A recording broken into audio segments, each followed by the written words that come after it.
right, folks. This is another Buck Report, Buck Nation Report, brought to you in part by the good people at Celtic Crossing, located on Cooper and Oliver in the Cooper Young Historical District, and also by Happy Hawker Pawn Shop on East Parkway South, Midtown's Pawn Shop. They do have income tax specials, man. If you want to buy laptops or anything like that, jewelry, fur, they got it all there for you. Down there at Happy Hawker Pawn Shop. Go by and see my good friends, Miss Josephine and Dre. And I'm here talking with head coach Mike Nienaber. This is his very first appearance on Buck Nation Report. And we'll be talking about their game with Valdosta State, which will be on Friday in the GSC tournament in Niceville, Florida. Coach, what would you say, 21 wins this year, back in this GSC tournament? What's your thoughts on how you guys played this year? Well, obviously it went very well, short of that tough game we let get away against Huntsville on that Sunday afternoon a week and a half ago. That was obviously a disappointment because that would have gotten us a share of the conference title. But 21-5, you'll take any year, and we're in good position going down to this tournament as a number 2 seed. It looks like we're going to probably be a number 2 seed in the NCAA tournament. Pretty good chance, pretty solid on that. Which very important that it puts us opposite Huntsville in both tournaments. I mean, of course, we're probably going to have to play. If we have to play them again, it's a good thing because it's going to be in a championship game. It's either going to be in the Gulf South or region championship, or maybe both. And if that happens, then we're in championship games and we're playing for titles, and that's what it's all about in March. So we're looking forward to it, and obviously it's been a great regular season, but it's what we do. It's what you do in March that really puts the big banners up. Of course, with the play of Harry Green. Harry Green's been a great point guard for you guys the last 2 years. He's really starting to play a lot better, improving on what he did in his freshman season here. With this team, what are the keys with this team and with how Harry Green's been playing? What do you think got to happen when with Valdosta? I know Michael Drake hit a game-winning shot to beat Valdosta back in, I think, January. Early January. Second conference game. What are the keys to winning this game? Well, Valdosta is a team that, even though they finished 7th, we struggled with them. We were very fortunate to beat them in overtime. Now they were, the second game in the conference. They had just won their first game, so I think they might have been in a little better place mentally at that point. And losing that tough game in overtime at home might have been set them into a little bit of a tailspin. But it'll be a tougher game than you normally would want to have if it's a 2 versus a 7. Right. But you mentioned Harry, and sometimes I have to remind myself about Harry and Corey that they're both just sophomores. Mm-hmm. And early in the year when we were struggling some with turnovers, I'd have to kind of take a step back once in a while and say, these guys aren't as experienced as it feels like they are because they play. It's not like you got Cal. When I got here, it was Cal Couillon. He was the point guard. It's not like you got a senior point guard there. You got underclassmen. Playing all the guards. I mean, you think about our guards, it's Harry, it's Corey, and it's Trey coming off the bench as a freshman. Yeah. So, that is an area that, the inexperience. And I think the big key with Harry, probably similar to when we were really good 6 or 7, 3 or 4 years ago when we went to the Elite Eight when Reggie and Kyle were out there together. Mm-hmm. I think there's a similarity there with Reggie and Kyle, the way those two played together, and with Corey and Harry. Mm-hmm. I think the big key is it's just keeping the turnovers under control, making good decisions. When Harry's on, though, that Harry is an important key because when he plays well, we go to another level. And, when he has good shooting numbers and his turnovers are down, we're really hard to beat when that's happening. Of course.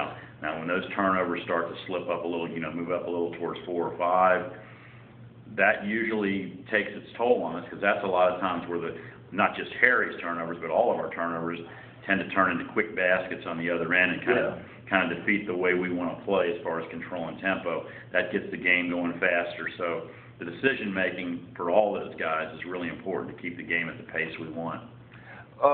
Looking at the format now, with how it is now, as opposed to what it was, you know, the top 4 in the East and the West division got in. Which format do you think is better? Well, I mean, I don't, it's hard to say. I mean, this one, in a way, this has been pretty good because, of course, everybody's making it this year. Normally, when you went to this tournament as a number 2 seed, you'd be playing a really good number 3 seed from the other side of the first game.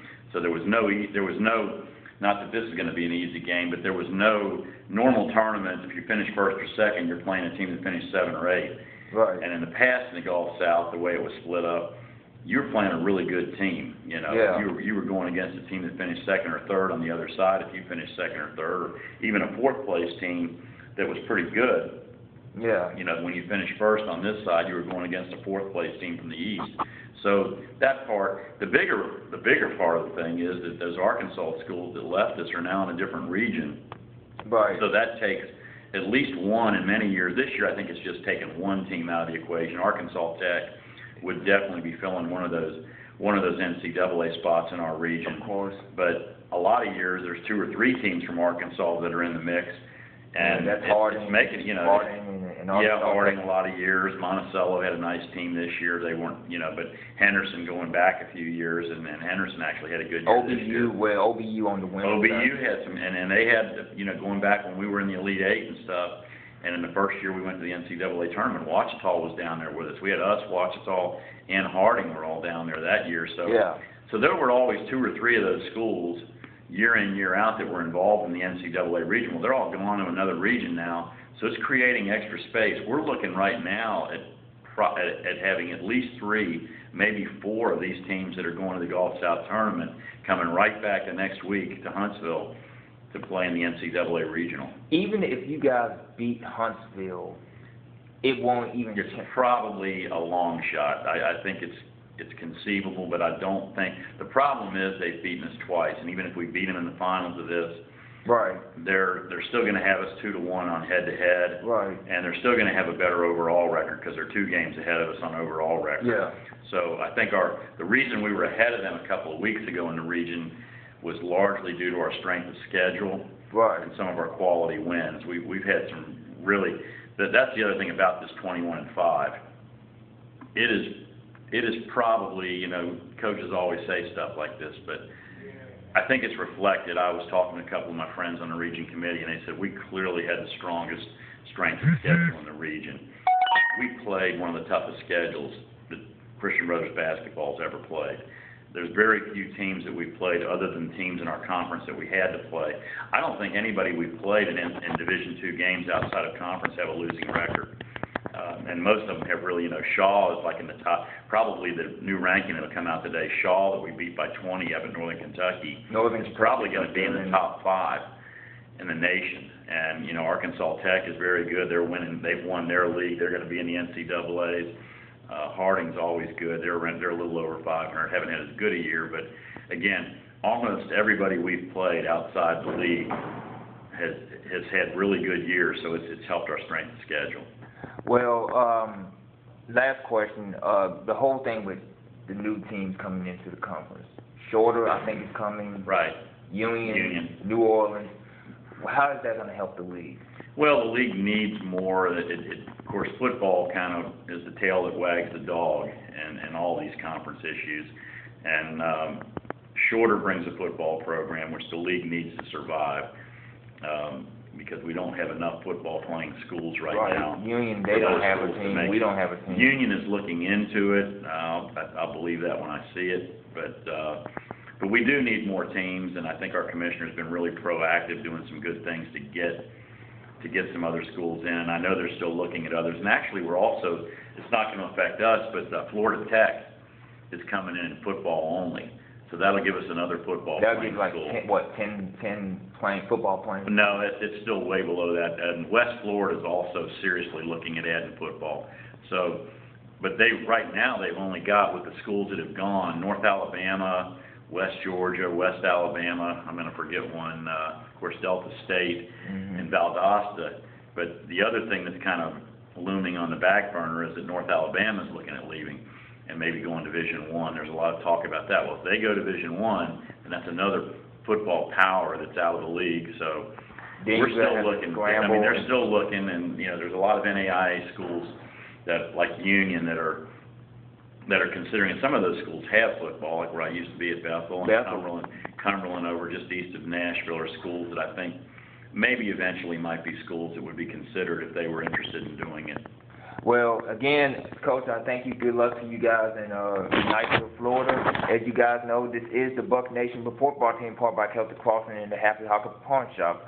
And we'll see you guys down the road.